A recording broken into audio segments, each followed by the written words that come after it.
Napoleon said, number one, a leader needs unwavering courage. And I don't know if I totally agree with the unwavering part of this or not, because sometimes our courage does waver a little. You know, bend but not break. You know, courage mounts up, and then sometimes we have the doubts that creep in, and we reach a little deeper to find that courage that overcomes our doubts and our fears. So I would probably debate a little bit with Napoleon on this unwavering courage, because sometimes courage does waver. But as long as it stays, as long as in the end there it is to serve you, the courage to do what you didn't think you could do, the courage to step into territory that might be a little unfamiliar, the courage to talk to somebody you don't know, the courage to attempt conducting a meeting, the courage to give your first testimonial, the courage to, you know, solve problems you couldn't solve before, that kind of courage. The courage to stand up when it's sort of dark in your corner, the courage to do it when it isn't going your way, seemingly. The courage to try to have a good day in the midst of a bad day. That kind of courage. Wavering a little at times, yes, because we all have doubts that attack us. We all have small fears that creep in. That is the nature of life. But that's what faith is all about. That's what courage is all about. To serve us when our doubts will not serve us well. Faith to overcome fear, and courage to overcome our doubts. But that is a good quality, a good attribute for a leader, and that's unwavering courage. Second, Napoleon said, self-control. That, of course, is the very essence of life itself, is self-control. Because we all have this warfare going on. You know, it's going on in the world, the warfare between liberty and tyranny. In our own body, the warfare between health and illness, the struggle is on. The struggle between light and darkness, the struggle between good and evil. I call it opposites in conflict. And as soon as you're born into the world, as soon as you find yourself and discover yourself on this spinning planet headed somewhere, you know that this exists. To be a civilized society, we must drive the dark side of our nature into a small corner and let the positive side flourish. Early, we must learn to exercise self-control. Power is a wonderful thing, but it must be exercised properly. It must be exercised to benefit, not to destruction. So self-control is certainly necessary to be a strong leader, so that you can become the best example. The example of having your temper well managed, to having that dark side of your nature under control. The best example of choosing wise words and not being careless. That kind of control. Control of your appetite. Control of your desires, so that they fit into the positive side of life and not the negative side. Self-control, very important. Then he said, a leader must have a keen sense of justice. How very true. Justice we become familiar with, you know, even when we're small. When certain things that happened or were done to us that something told us that wasn't right. Someone did us wrong. We have that sense of right and wrong, and it starts very early. Then we have to have that sense of utilizing what's right and what's wrong, so that we develop this sense of justice, this sense of being fair, this sense of being on the positive side, on the right side. To minimize a person's mistakes, they need to have this sense of justice. We have to have justice when we're building an organization. You know, what's fair, what is a good balance. The marketing system that Mark put together has to be fair for everyone. If you have a customer and you take care of that customer, someone else cannot come along and take that customer. The same is true with the distributor. Certain rules and regulations, so that all of us have a chance to fit within this framework of fairness, justice, and what's right. Otherwise, enterprise cannot work. Otherwise, we have what we call, in a political sense, anarchy, where there is no justice, when might is the order of the day, power is the order of the day, not the law, not the rule, not what's right, but power. And we would all dismiss that. It's been a catastrophe in the last 6,000 years, the governments that resorted to power instead of democracy, that resorted to intimidation instead of freedom. And we all know the terrible toll that that takes. But it takes a toll not only politically in a country or politically around the world, but it takes a toll even in enterprise. It takes a toll in school if a teacher is unfair. It takes a toll in working on a team where someone is unfair, or where the leadership is not fair in the administration of justice. So this is true. A keen sense of justice and what's fair and what's right. Part of this we have to learn as we go. You know, you don't have it all the first year. You haven't got it all the second year, the third year. After all the years that I've, been around, both as a human being and as a business person, we're still, even at these years, trying to decide what's best, what's fair, what's right, to give balance to our life and to build on a firm foundation for the future. So I agree with Napoleon. Good idea. A sense of justice. Here's another one, he said. Definiteness of decision. Indecision is the thief of opportunity. If you don't decide, the opportunity could slip away. If you don't decide what you're going to do today, the day could get away and you're not very effective. I talked about in my recent travels about time management. And here's one of the best ideas of time management. Don't start the day until you have it finished. Is it possible to finish the day before you start it? And the answer is yes. If you don't finish it to the best of your ability, have some idea, some good plan, sure enough, the day escapes. And in the morning you say, let's see, what should I do now? In the afternoon you say, hey, time's getting away from me, what should I do now?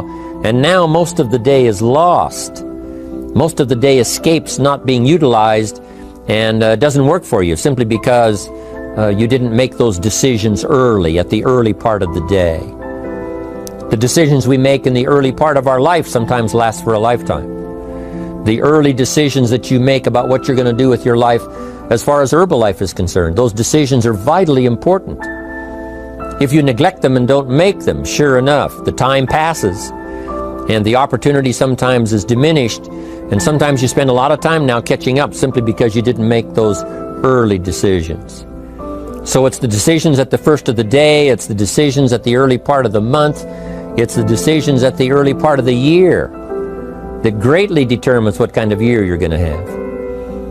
The decisions you make in the early days of your marriage, sometimes those are the decisions that affect the marriage for a lifetime. The decisions you make at the first chance you see opportunity, those decisions, what you're going to do with it, how far you're going to take it, what it's going to be meaning to you in the years to come. Those early decisions are vitally important. Then we need decisions to correct poor decisions, to overcome our mistakes. It's possible, of course, for all of us to make unwise decisions. And at the end of 1 year, at the end of 1 week, 1 month, or at the end of a few years, we say, that decision cost me too much. Cost me a lot of time, cost me a lot of money, cost me maybe a good relationship, cost me a chance to be productive. But as long as you're alive, there's still a chance to use new decision power to correct the mistakes of decisions that were bad in the past. All of us have the opportunity to do that, but I think Napoleon was right here too. You got to be definite in making decisions so that the opportunity doesn't pass you by. Take advantage. Here's the next one. Napoleon Hill said, a good leader has definite plans. How important that is. And of all the years, I think, to cash in on Herbalife's momentum and make some plans for the future, this has got to be one of the greatest years. Herbalife in these 18 years now has created some incredible momentum, not only in opening up the countries, but momentum in the refinement of our marketing, momentum in developing new products, momentum in developing our support system. The key is now for you to make plans to ride on that momentum. Herbalife is like the tide that comes in, and the rising tide lifts all the ships if they're in the water. If your ship and your boat is not in the water, even though the tide comes in that would lift all the ships, if yours is not in the water, then it doesn't benefit you. So here's what you should do. Have the same intensity to make your plans for the future as Mark Hughes has, as the President's team, Chairman's Club especially, make the plans for the Herbalife company future. You've got to now make your plans. Don't let this momentum pass you by. Don't let this momentum go uncashed in on. Don't let it be like a lost cause for you. And maybe you've, because of the lack of plans, have lost a month or two, or you've lost a week or two, or maybe you've lost a year, and you were 10% effective instead of 100%. Now's the time to change all that and start making some plans. Your Herbalife plans, they're vitally important. You might as well cash in on the Herbalife plans for world expansion, the Herbalife plans for expansion within your country, the Herbalife plans for the expansion of the business, the incentives. Cash in on that, capture that, and say, I've got to have some plans that match Herbalife. Not necessarily match Herbalife in numbers, but that can match Herbalife in momentum, that can match Herbalife in cashing in on the opportunity, your plans for Herbalife expansion. You got to have some plans for your family, right? You got to take your family along, don't leave them out. One of the challenges all of us have in making our plans is how to balance everything, to make sure that we don't regret at the end of the year, I spent too much time on that, I spent too much money. And then if you have, say, how can I not do that again? And construct some better plans so that you won't have any regrets at the end of a year to come, 5 years to come, 3 or 4, 5 years to come. Definite plans. The plans for the use of your money. One thing I've admired about Mark Hughes since I've met him all those years ago, once he started becoming successful, he had a splendid plan, not only for his personal success in terms of financial security, but in terms of the company. Because Mark has to look after the company and make sure that the company is secure, that the company has plenty of reserves, so that no matter what happens around the world, and when you're doing business in 37 countries, you can imagine what the challenge is to make sure the plans for each country are there, the backup plans, the financial plans, as well as products and opportunity and marketing. It is a challenge beyond comprehension to most of us what kind of planning that takes in terms of trying to make Herbalife secure for the future. I described it in one of the summit classes as Mark takes the same pledge that the President of the United States takes, and that is to preserve and protect and defend the Constitution, says the President. But Mark has to preserve and protect and defend the company to make sure it's viable, not just in America where it started, but all around the world in each country. It's an awesome responsibility. But now for you, your plans to be financially secure. If you're starting to make some big money in Herbalife, I'm telling you, you got to have a good plan for your resources so that you find yourself secure regardless of what happens. I agree with Napoleon here. You got to have good plans. One more on plans, and that is the plan for your personal development. The plan to be better this year than last year. The plan to take the classes, attend the workshops, do everything you possibly can to show personal progress, not just financial progress, not just the progress of having one more car or one more home, but the progress of personality, the progress of communication skills, the progress of recruiting skills, the progress in how to deal with people, progress in using your influence so that it multiplies its power by 5 by 10 versus what it used to be.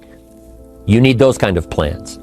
A plan for personal growth, personal development, a plan to be all that you can possibly be in the years to come as you develop your Herbalife business and your life business and your family business, all of that. Got to have good plans.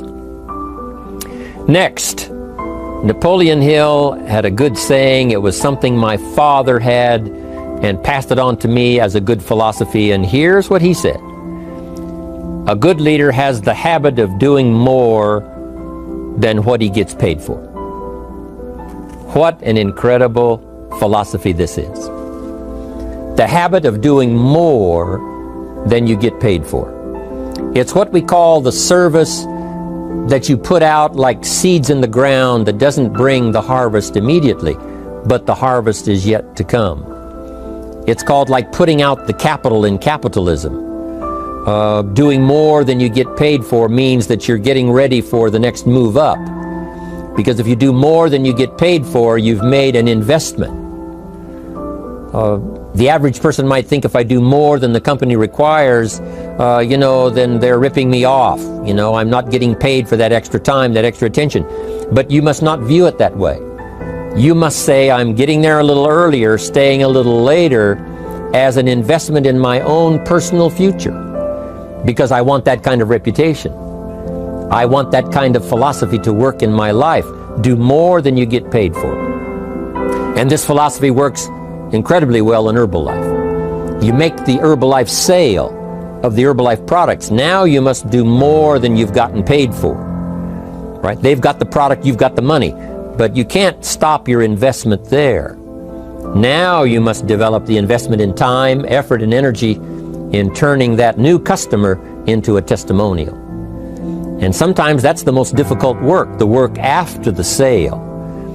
Because the sale might be fairly easy. Someone says, hey, I've been looking for this product, I need it, here's my money. But now you've got to stay with them, make sure they don't just buy the product, but that they use the product. And that they don't just use the product, they keep using the product. That's the work after the sale. But if you learn to make that kind of an investment and do more than you get immediately paid for, the payoff in the future can be fantastic.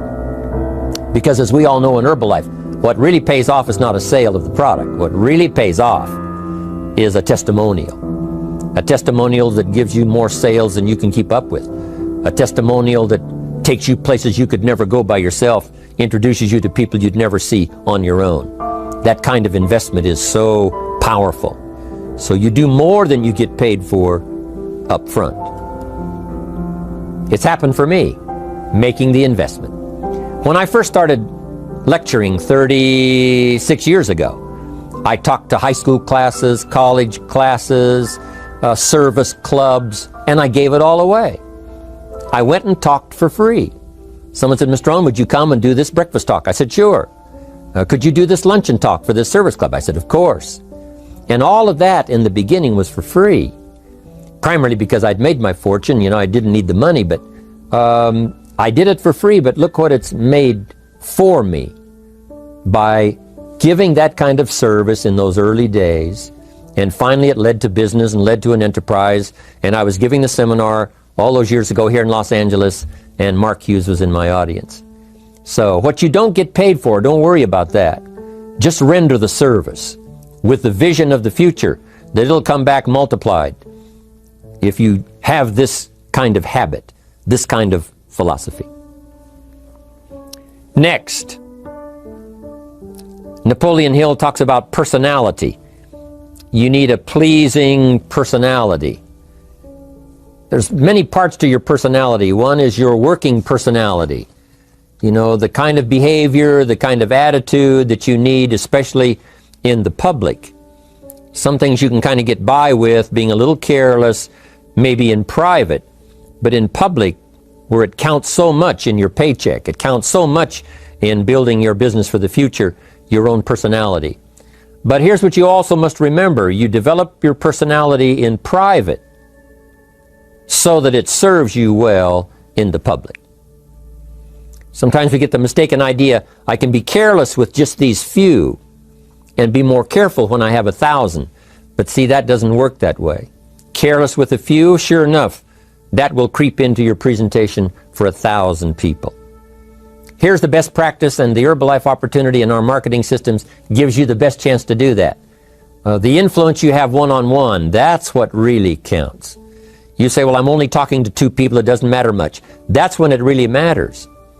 Because if you'll practice well there, using your personality, using your influence, to get someone's attention, to get them to listen, to get them to participate, the kind of personality that someone says, I'd like to be around this person.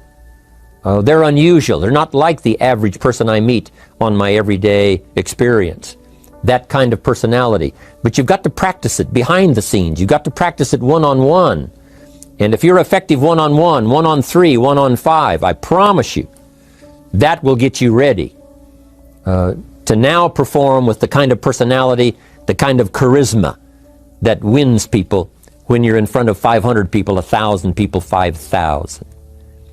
So this is a good point, working on your personality. Here's the best gift you can give someone, and that's the gift of attention. Attention is so powerful. When I was a young man, I met Nelson Rockefeller, one of the richest men in America at that time. He's gone now, but he was a unique individual, ran for vice president of the United States. And I had a chance to be where he was holding a press conference, and I got close enough so that when he walked out, I had a chance to step up, right, when security was not all that severe in those days, and I had a chance to put out my hand, shake his hand, and say, Mr. Rockefeller, my name is Jim Rohn. And what I remember most was the attention he gave me. With the lights of the cameras around and everybody all around, he looked right at me and said, Jim Rohn, where are you from? I said, Idaho. He said, I really like Idaho. It's one of my favorite states in all of the country. And for just a few seconds, he gave me his attention, shook my hand. I'll never forget the handshake, right? One of those multi-million-dollar handshakes. But I'll never forget that personal attention he gave me, just for a few seconds. It was powerful. Made an impression on me that's lasted until this day. That's why I remember to tell the story. So, same thing you can learn to do. Utilize your personality, utilize your influence, give people the gift of attention. Here's the rest of my list now as we finish up. Next, Napoleon Hill said a leader needs sympathy and understanding. We have to develop that early in our lives. All of our lives, we have to look at those that are less fortunate than we are.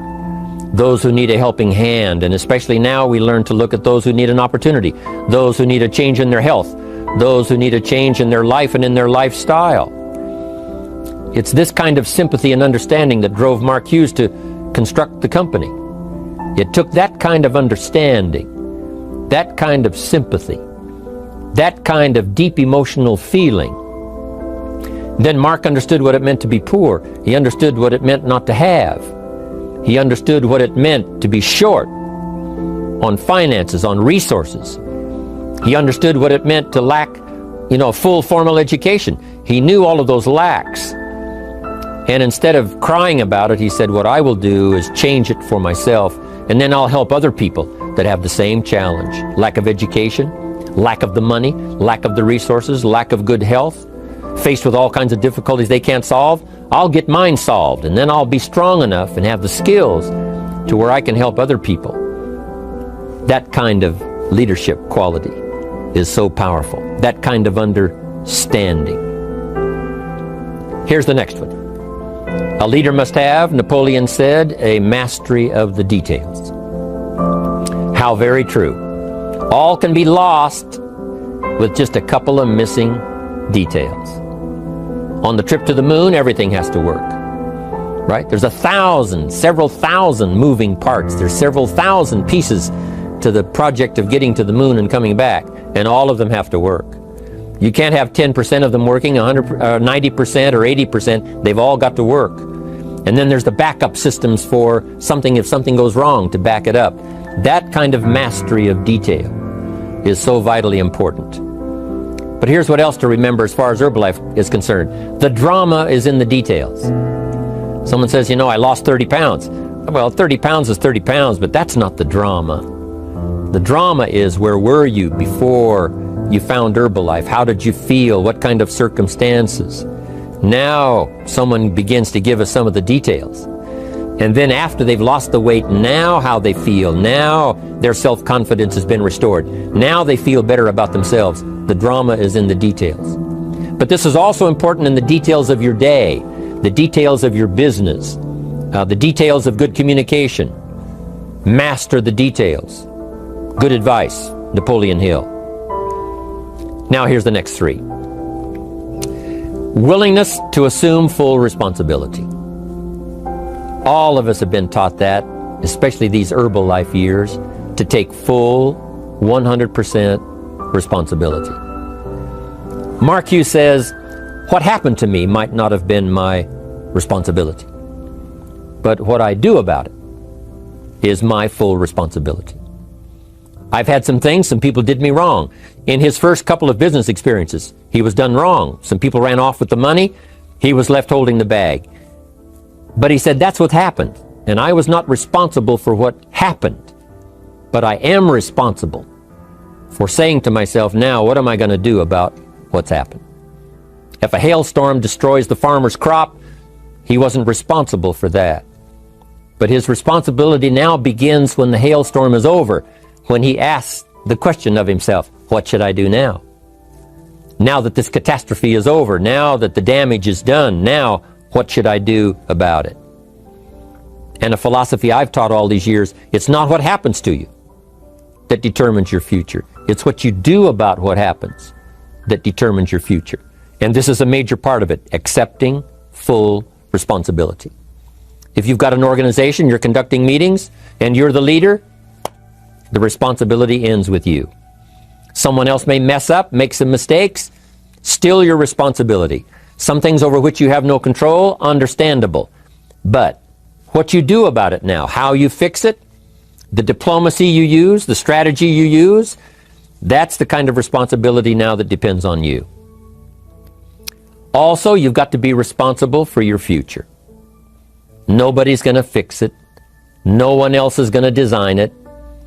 No one else is going to come along and say, hey, I will make sure it all works well for you. You've got to take all the input, you've got to take all the testimonials, all the teaching, all the training, all the influence, then you've got to have the responsibility of designing your life. You can design a life of prosperity, or you can design a life just to coast and get by. The responsibility belongs to you. Now here's the last two. Next is cooperation. One of the great things we learn in Herbalife is how to cooperate so that we take advantage of each other's ideas, we take advantage of each other's input, we take advantage of each other's enthusiasm, we take advantage of each other's testimonial, and we take advantage of each other's willingness to grow. That kind of cooperation has built Herbalife. In those early days, Mark got the group together. Jerry Shatanovich, Doug Stuntz, the rest, and made some plans to cooperate. Said, no telling what kind of powerful meetings we can have if we work together. No telling how many people we can affect, even right away, if we work together. You do this part, you do this part, I'll do this part, we'll make it work together, and we'll get the ball rolling. There's an ancient phrase that says, if two or three agree, nothing is impossible. If they agree on the same project, if they agree on the same vision, if they agree on how to get there, I'm telling you, nothing is impossible. Nothing can stand in their way. Just two or three. What's exciting about Herbalife is now we have more than two or three. The president's team now is well populated. Even the chairman's club is growing. The millionaire team is awesome in its numbers as well as in its power. And the cooperation between all of us on the tabulator teams, as distributors, home office, support staff, 15th floor, wherever we come from. If we cooperate, there's nothing we can't do. There isn't anyone we can't touch. There is no country we can't finally get to with this incredible story. Cooperation. That's why I'm here, wanting to do my part, HBN, send out some ideas, give you some notes to take, something to think about and ponder, something to talk about with the people that you associate with and are building your business. That kind of cooperation is going to make this a powerful year. It'll get us to the 2 billion, 3 billion, 5 billion. But it'll get us to much more than just those numbers. It'll get us to a place of honor, respect, prestige, influence, feeling good about ourselves for the hard work that we're doing, cooperating with each other. I want to cooperate with you, helping build your business. All of us cooperate with the support system of Herbalife. We're on our way. We will have the billions. We'll have the stories. We'll have the experiences. Now here's the last one. Napoleon Hill said, a major attribute of leadership is vision. Vision is in many parts. One, a vision for your own course to follow. A vision for you, for yourself. A vision for your financial future. A vision for your health. A vision for your wealth. A vision for you to latch onto and make something out of. A vision for your family. Because vision must now lift others as well as ourselves. Guess what our family is counting on? That we'll be able to see things that at first they cannot see. That we'll be able to look further into the future than perhaps they will be able to look. The same is true with your organization, the people that are around you. They're counting on your vision. Perhaps you've been there a little longer than they have. Maybe you've been there a lot longer than they have. And they will look to you to help them see things that they can't see in the beginning. And if you will do that, develop that attribute of leadership, I'm telling you, you'll have such a dramatic effect on your organization, it will be unbelievable. A vision for yourself, a vision for your family, a vision for your organization, a vision for the people that you're close to. The old prophet said, without vision, we die. We perish. Unless we can see into the future, life loses its meaning. Unless we can look further than just where we are at the moment, then we have no reason for faith, no reason for activity. But if we'll develop this skill, beyond any other skill, I'm telling you, it will help us touch people. Because they'll want to be around us. Because we have this look into the future. Not only the short-range vision of what we're going to do this week, this month, this year, but the long-range vision like Mark has, taking us to the 5 billion. You can have a vision that will take your organization into the future and bless everybody with success.